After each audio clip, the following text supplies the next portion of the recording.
കഴിഞ്ഞ ഞങ്ങൾ കേൾക്കുന്ന എല്ലാവർക്കും വീണ്ടും വരുന്ന കർത്താവ് യേശു ക്രിസ്തുവിന്റെ നാമത്തിലുള്ള വന്ദനത്തെ അറിയിക്കുന്നു. കഴിഞ്ഞ 1-ാം തീയതി മുതൽ നമ്മളിവിടെ പ്രാർത്ഥനകൾ നിരന്തരമായി നടന്നു വരികയാണ്. ഇന്നലെ എന്നോട് നമ്മുടെ രഞ്ജിത്ത് ചോദിച്ചിരുന്നു, പാസ്റ്ററെ നമ്മൾ അവസാനം സാക്ഷ്യങ്ങൾ ഉണ്ടാക്കി പറയിപ്പിക്കണമോ?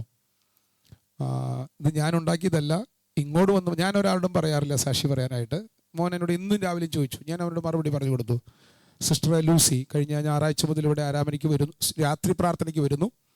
ഇന്നലെ പകൽ നടന്ന മീറ്റിങ്ങിൽ, രാത്രി നടന്ന മീറ്റിങ്ങിൽ തൻ്റെ പല സംശയങ്ങൾ ചോദിച്ചു. ഇന്ന് രാത്രി എന്തോ തൻ്റെ അകത്ത് ദൈവാത്മ ചെയ്തെന്ന് പറയുന്നു.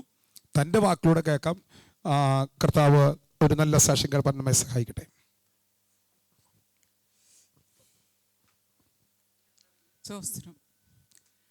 ഒരു 6 മാസം മുന്നേ എനിക്കൊരു ആക്സിഡൻറ്റ് പറ്റി. ആ ആക്സിഡൻറ്റിൽ എൻ്റെ കയ്യിൻ്റെ 4 എല്ല് ബോൺസ് പൊടിഞ്ഞിരുന്നു. എന്നിട്ട് അത് ഡോക്ടർ അത് വലിയ ലോങ് റോഡ് ഇട്ടിട്ട് അത് ആണ് സർജറി കഴിഞ്ഞിരുന്നത്. പിന്നീട് 1.5 വർഷമാണ് ഡോക്ടർ എൻ്റെ അടുത്ത് പറഞ്ഞിരുന്നത് അത് സൗഖ്യമാവാനായിട്ട്. കുറേശ്ശെ സൗഖ്യമായിട്ട് വന്നുകൊണ്ടിരിക്കുകയായിരുന്നു. ആ സമയത്താണ് എൻ്റെ വീടിന് തൊട്ട് ഒരു ഫയർ ഉണ്ടായത്. ആ ഫയറിൽ ഞാൻ നോക്കിയപ്പോൾ ആരും കാണാനില്ല. ഞാൻ ഓടി വന്ന് മോട്ടർ ഓൺ ചെയ്ത് എൻ്റെ കയ്യിൻ്റെ ഇതൊന്നും മറന്നു. ആ സമയത്ത് ഞാൻ ഇത് വെള്ളം കൊണ്ട് അത് തെളിച്ച് ഫയർ എഞ്ചിൻ വരുമ്പോഴേക്കും ഞാനത് കെടുത്തി. പക്ഷേ പിന്നീട് എൻ്റെ കയ്യെ അനക്കാൻ പറ്റുന്നുണ്ടായിരുന്നില്ല. അത് ഒരു പ്രകാരം രക്ഷയുണ്ടായിരുന്നില്ല. അങ്ങനെ ഡോക്ടറെ അടുത്ത് പോയി. അപ്പോൾ ഡോക്ടർ എക്സ്റേ എടുത്ത് നോക്കിയിട്ട് പറഞ്ഞു അത് ജോയിൻ്റ് ആവുമായിരുന്നു. അപ്പോഴേക്കും ഇങ്ങനെ മറ്റാറിനോണ്ട് അത് വിട്ടുപോയി എന്ന് പറഞ്ഞു. പിന്നെ വേറെ ഒരു തരം പ്ലാസ്റ്റർ ആണ് എൻ്റെ കൈ വിട്ടിരുന്നത്. സാധാരണ ഇട്ടിരുന്നത് മാറി. അങ്ങനെ വന്നപ്പോൾ ഇന്ന് ഞാൻ ഇവിടെ പ്രയറിന് വരുമ്പോൾ ഞാൻ അത് പ്ലാസ്റ്റർ എടുത്ത് ഇടാനായിട്ട് മറന്നുപോയി. അത് ഊരി വയ്ക്കാൻ പറ്റുന്നതാണോ ആയിരുന്നു, അത് ഇടാനായിട്ട് ഞാൻ മറന്നുപോയി. ഇവിടെ വന്ന് ഈ പ്രയർ ഇങ്ങനെ നടന്നുകൊണ്ടിരിക്കുന്ന സമയത്താണ് എല്ലാവരും കൈ ഉയർത്തി പ്രാർത്ഥിക്കുക എന്ന് പറയുമ്പോൾ ഓട്ടോമാറ്റിക്കായിട്ട് എൻ്റെ കൈ ഉയർത്തിയത്. ഇപ്പം എൻ്റെ കയ്യിനൊരു കുഴപ്പമില്ല. ദൈവമേ സ്തോത്രം, നന്ദി. നമ്മൾ കൈ ഉയർത്തുക എന്ന് പറയുമ്പോൾ നമുക്ക് വലിയ കുഴപ്പം തോന്നുകയില്ല. നമ്മുടെ കൈ എപ്പോഴും ഇങ്ങനെ ഉയർത്തുന്നു. കൈ ഉയർത്താൻ പറ്റാതെ ആകുമ്പോഴേ അതിൻ്റെ പ്രശ്നം അറിയുന്നത്.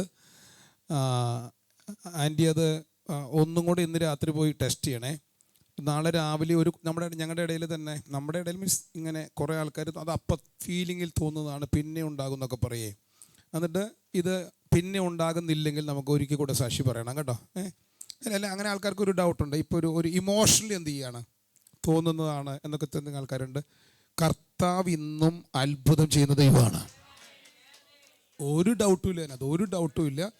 ഇവിടുത്തെ 2 ഡോക്ടർമാർ എന്നെ കൈവിട്ടതാണ്, TG ഗോപിനാഥനും രവീന്ദ്രൻ ഡോക്ടർ. ഇപ്പോഴും TG ഗോപിനാഥൻ ഡോക്ടർ ഇവിടെ തിരൂർ വീട് അന്ന് തിരൂരായിരുന്നു ആളുടെ വീട്.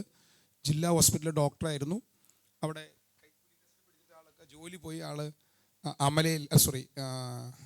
നമ്മുടെ അശ്വിനിയിലെ ജോലിയായിട്ട് മാറി.